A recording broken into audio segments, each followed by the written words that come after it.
Hello guys, welcome to my channel. நம்ம சேனலுக்கு நீங்க புது வியூவராக இருந்தா மறக்காம நம்ம சேனல் சப்ஸ்கிரைப் பண்ணிடுங்க. ஸோ இந்த வீடியோவில் நான் வந்து என்ன சொல்ல போறேன் அப்படின்னா PhD college of arts and சயின்ஸில் எப்படி அட்மிஷன் போடுறது அப்படிங்கிறது.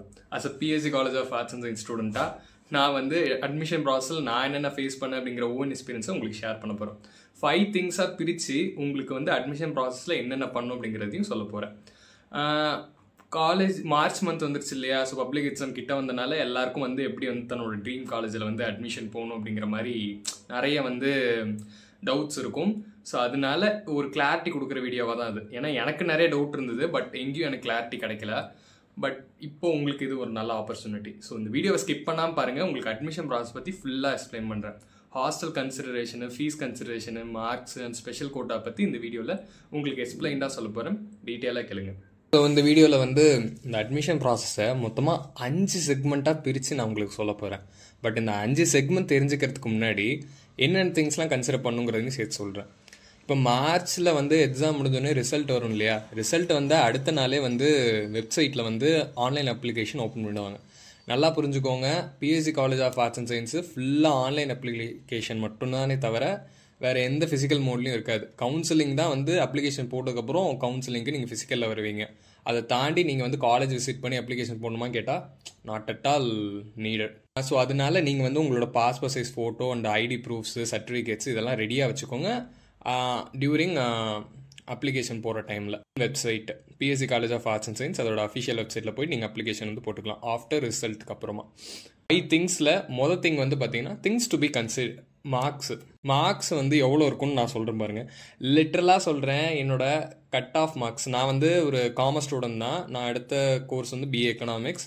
என்னோட கட் ஆஃப் வந்து பார்த்தீங்கன்னா 382 அவுட் ஆஃப் 400க்கு 382. அப்படின்னா ஒரு 18 மார்க்ஸ் வந்து 100% கம்மி.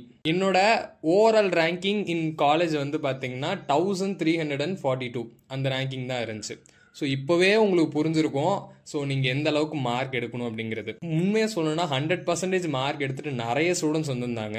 ஸோ எனக்கே வந்து சீட்டு கிடைக்காம ரொம்ப ஸ்ட்ரகிள் பட்டு தான் அப்புறம் வந்து சீட்டு கிடச்சிது. பட் பரவாயில்ல, இதுக்கே நான் வந்து பார்த்தீங்கன்னா ஃபஸ்ட்டு டே லாஸ்ட் ஸ்லாட்டில் வந்து கவுன்சிலிங் வந்தேன். அப்போவே எனக்கு இந்த நிலமைனா அப்போ நீங்கள் பார்த்துக்கோங்க, உங்களுக்கு மோஸ்ட் ஆஃப் 100% கட் ஆஃப் வச்சுருந்தீங்கன்னா கன்ஃபார்ம் சீட்டு கிடைக்கும், தாராளமாக சொல்லலாம். பட் அது கீழே அப்படின்னா நீ நீட் டு பி கன்சிடர்டு பார்த்துக்கோங்க. ஸோ மார்க்ஸ் ரிலேட்டடாக அதுதான். இது இல்லாமல் வந்து ஒன்ஸ் அட்மிஷன் ப்ராசஸ்லாம் முடிஞ்சு காலேஜ் ஸ்டார்ட் ஆனதுக்கப்புறம் வேகன்சி இருந்தது அப்படின்னா மேனேஜ்மெண்ட் கோட்டா வந்து ஓப்பன் பண்ணுவாங்க. ஒன் கேஸ் உங்களுக்கு மார்க் கம்மியாக இருக்குது but I am economically good அப்படின்னு நினச்சிங்கன்னா நீங்கள் அப்போ வந்து அங்கே ஜாயின் பண்ணிக்கலாம். பட் ஆனால் ஃபீஸ் அப்போ மேனேஜ்மெண்ட் கோட்டாவில் போகும்போது லேக்ஸ் கணக்கில் போகும், பார்த்துக்கோங்க. நெக்ஸ்ட் வந்து ஃபீஸு. மெயின் திங், எவ்வளோ ஃபீஸ் ப்ரோ வரும், BBAக்கு எவ்வளோ வரும், மற்ற கோர்சஸ்க்குலாம் எவ்வளோ வரும் அப்படின்னு சொல்லி கேட்டிருந்தீங்க. நீங்கள் எடுக்கிற கோர்ஸ் பொறுத்து வேரி ஆகும் ப்ரோ. இப்போ வந்து பார்த்தீங்கன்னா ஃபஸ்ட்டு எய்டட் எடுக்கிறீங்க அப்படின்னா எய்டடு செல்ஃப் ஃபைனான்ஸுன்னு 2ஆக பிரியும். உங்களுக்கு மேபி மீனிங் தெரிலனா இப்போ தெரிஞ்சுக்கோங்க. எய்டட் அப்படின்னா வந்து கவர்மெண்ட் வந்து ஃபண்ட் பண்ணுவாங்க அந்த ஸ்டூடெண்ட்ஸுக்கு. செல்ஃப் ஃபைனான்ஸ் அப்படின்னா தன்னோட காலேஜ் டியூஷன் ஃபீஸு எல்லா ஃபீஸுமே வந்து அவங்களே வந்து பே பண்ணுவாங்க. இப்போ இந்த எய்டட் கோட்டாவில் இந்த 400 அவுட் ஆஃப் 400 வாங்கினாங்களே இந்த 100% பீப்புள், அவங்களுக்கு ஈஸியாக என்டர் ஆகிடலாம். அது கீழே மார்க் வாங்கிறவங்களுக்கு கஷ்டம் தான். எனக்கே வந்து 382ங்கிறனால எனக்கு எய்டட் கிடைக்கல. இந்த பிகாம் அந்த இட்ஸ் கேட்டகரி, பிகாம்னு நிறைய கேட்டகரி வரும் இல்லையா?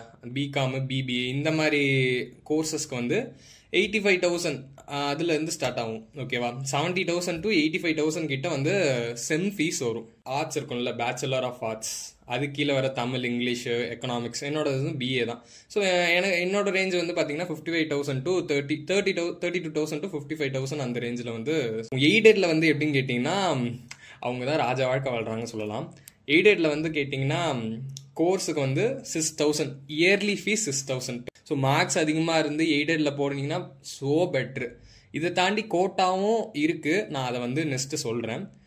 தேர்ட் வந்து ஹாஸ்டல் கன்சிடரேஷன். நீங்கள் வந்து பார்த்தீங்கன்னா இங்கே கேம்பஸ் ஹாஸ்டல் ஃபெசிலிட்டியும் அவைலபிளாக இருக்குது. அப்புறம் இன்கேஸ் உங்களுக்கு கேம்பஸ் ஹாஸ்டலில் தங்க விருப்பம் இல்லை அப்படின்னு இருந்ததுன்னா நீங்கள் வீடு எடுத்து கூட தங்கலாம் இங்கே. இல்லை லோக்கலில் இருந்து வரீங்கன்னா அதுவும் பெட்டர் தான். அதுவுமே இல்லாமல் வந்து PG ஹாஸ்டல்ஸ்லாம் அவைலபிளாக இருக்குது இந்த ஏரியாவில். ஸோ உங்களுக்கு PG எடுத்தாங்கனாலும் எடுத்தாங்கலாம். பட் காஸ்ட் வைஸ் பார்த்தீங்க அப்படின்னா campus hostel is so efficient. என்னோட ஹாஸ்டலோட ஃபீஸ் வந்து 95,000. பட் மேபி இந்த வருஷம் மாறலாம். ஸோ அந்த ரேஞ்சில் தான் என்னோட ஹாஸ்டல் ஃபீஸ் இருந்துச்சு. என்னோட hostel fees my recommendation is campus hostel. அதுதான் எஃபிஷியண்டாக இருக்கும். ஃபுட்டுக்கெலாம் நீங்கள் வந்து கவலையப்பட தேவையில்ல, நல்லா இருக்கும் ரியலாக. ஏன்னா என்னோட சொந்த ஊர் வந்து பார்த்தீங்கன்னா கடலூர். ஸோ 330 கிலோமீட்டர்ஸ் அவேலேருந்து நான் இங்கே கோயம்புத்தூர்ல வந்து படிச்சுட்டு இருக்கேன். ஓகேவா? ஸோ அப்படி படிக்கும் போது காஸ்ட் எஃபிஷியண்டாக ஒரு பிளேஸ் வேணும்னா எனக்கு கேம்பஸ் ஹாஸ்டல் தான் நான் சூஸ் பண்ணது. உங்களுக்கும் இந்த மாதிரி லாங் டிஸ்டன்ஸ்லேருந்து நீங்கள் படிக்கிறீங்க அப்படின்னா கேம்பஸ் ஹாஸ்டல் சூஸ் பண்ணுறது ரொம்ப ப்ரிஃபரபிள். நெக்ஸ்ட் வந்து அதர் கோட்டா பற்றி சொல்லணும் அப்படின்னா உங்களுக்கு தெரிஞ்ச இந்த ரிசர்வேஷன் வந்து இருக்கும். கோர்சஸ்க்கு நீங்கள் மார்க் பேசிஸில் ஃபஸ்ட்டு உங்களுக்கு ரேங்கிங் ஓவரால் ரேங்கிங் கொடுத்துருவாங்க. அதை தாண்டி வந்து caste wise reservation for every courses வந்து அங்கே இருக்கும். ஸோ அது வேரி டு கோர்ஸ் வேரி ஆகும். ஸோ அது வந்து நீங்கள் கவுன்சிலிங் டைமில் தான் உங்களால் பார்க்க முடியும். அடுத்து வந்து ஸ்போர்ட்ஸ் கோட்டா அவைலபிளாக இருக்குது. ஓகேவா? ஸ்போர்ட்ஸ் கோட்டாவுக்கு இருக்கிற ஒரு பெனிஃபிட் என்னன்னு கேட்டிங்கன்னா உங்களுக்கு ஹாஸ்டல் ஃபீஸ் வந்து வராது. டோட்டல் ஹாஸ்டல் ஃபீஸும் காலி. நான் கோர்ஸ்க்கு வந்து டியூஷன் ஃபீஸ் அந்த இது கட்டுற மாதிரி தான் இருக்கும் செம்முக்கு. பட் ஆனால் அவங்களுக்கு ஹாஸ்டல் ஃபீஸ் வராது. ஸ்போர்ட்ஸ் கோட்டாவில் எப்படி வரணும் அப்படின்னு கேட்டிங்கன்னா இந்த சர்டிஃபிகேட்ஸ் இருக்கும் இல்லையா, நீங்கள் அந்த சர்டிஃபிகேட்ஸ் வந்து அந்த அப்ளிகேஷன் ஃபார்ம்லேயே சப்மிட் பண்ணலாம். நேஷனல் லெவல் சர்டிஃபிகேட்ஸ் இருந்தால் so worthy. So national level certificates வச்சுட்டு வாங்க. ஓப்பன் அப் பண்ணுவாங்க, ட்ரையல் ஓப்பன் பண்ணுவாங்க. அப்போ நீங்கள் வந்து உங்களோட திறமை நீங்கள் காமிச்சு நீங்கள் வந்து ஜாயின் பண்ணிக்கலாம். இல்லை ஸ்போர்ட்ஸ் கோட்டா எனக்கு இருக்குது, நான் நிறைய சர்டிஃபிகேட்ஸ் வச்சுருக்கேன்னா தாராளமாக நீங்கள் வந்து ஸ்போர்ட்ஸ் கோட்டா போட்டு போகலாம். மோஸ்ட்டாக வந்து நீங்கள் ஸ்போர்ட்ஸ் கோட்டாவில் உள்ள வரீங்கன்னா உங்களுக்கு ஸ்போர்ட்ஸ்லேயே நல்லா கான்சன்ட்ரேட் பண்ண வைப்பாங்க. சப்ஜெக்ட்டில் வந்து படிக்கணும், பாஸ் ஆகணும் அப்படின்னு சொல்லி ஸ்ட்ரெஸ் பண்ண மாட்டாங்க. ஸோ ஸ்போர்ட்ஸ் கோட்டாக்கு அது ஒரு அட்வான்டேஜ். அண்டு கோட்டாலே வந்து கடைசியாக வந்து சிபிஎஸ்சிக்கு ஐசிஎஸ்சிக்கு அப்படின்னு சொல்லிட்டு அந்தந்த சிலபஸ் இந்த நேஷனல் லெவல்ஸ் அந்த சிலபஸ்லாம் நீங்கள் வந்து வந்திருந்தீங்க அப்படின்னா அவங்களுக்கு வந்து ஒரு 10% வந்து ரிசர்வேஷன் இருக்குது. ஸோ அவங்களுக்குமே வந்து ஜாயின் பண்ணிக்கலாம் இங்கே.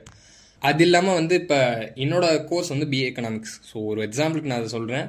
என்னோட ஆர்ட்ஸ் கோர்ஸ் தான் இல்லையா? ஸோ அந்த ஆர்ட்ஸ் கோர்ஸில் சயின்ஸ் குரூப் ஸ்டூடெண்ட்ஸ்க்கு வந்து 10% ரிசர்வேஷன் இருக்கும். 90% ஆர்ட்ஸ் ஸ்டூடெண்ட்ஸுக்கு 10% வந்து சயின்ஸ் ஸ்டூடெண்ட்ஸுக்கு ரிசர்வேஷன் இருக்கும். ஸோ அதே மாதிரி தான் மற்ற கோர்ஸுக்கும். மற்ற ஏதாவது சயின்ஸ் கோர்ஸ் இருந்தது அப்படின்னா 10% வந்து ஆர்ட்ஸ் ஸ்டூடெண்ட்ஸுக்கும் ரிசர்வேஷன் உண்டு. ஸோ அப்படியே வந்து ரிசர்வேஷன் இருக்குது. ஸோ இந்த கோட்டாஸில் நீங்கள் பயன்படுத்தி கூட நீங்கள் வந்து ஒரு பிளான் ரெடி பண்ணி நீங்கள் உள்ளே வந்துடலாம். So this are the details about BSc college of arts and சயின்ஸோட அட்மிஷன் ப்ராசஸ். ஃபர்தராக வேறு ஏதாவது டவுட் இருந்துச்சு, எனக்கு வந்து இன்னும் பர்சனலைஸ்டாக சில டவுட்ஸ்லாம் கேட்கணும் அப்படின்னு நீங்கள் நினச்சிங்க அப்படின்னா நீங்கள் வந்து என்னோட இன்ஸ்டா பேஜோட லிங்க்கை வந்து கீழே டிஸ்கிரிப்ஷனில் கொடுத்துருக்கேன். ஸோ அந்த லிங்க்கை யூஸ் பண்ணி என்னோட இன்ஸ்டா பேஜை நீங்கள் வந்து ஃபாலோ பண்ணிவிட்டு நீங்கள் எனக்கு டிஎம் பண்ணிங்க அப்படின்னா நானே உங்களுக்கு வந்து ரிப்ளை பண்ணுறேன் என்ன பண்ணணும் ஏது பண்ணணும் அப்படின்ட்டு. ஸோ இந்த வீடியோ அதோடு முடிச்சுக்கிறேன். நன்றி, வணக்கம், பாய்.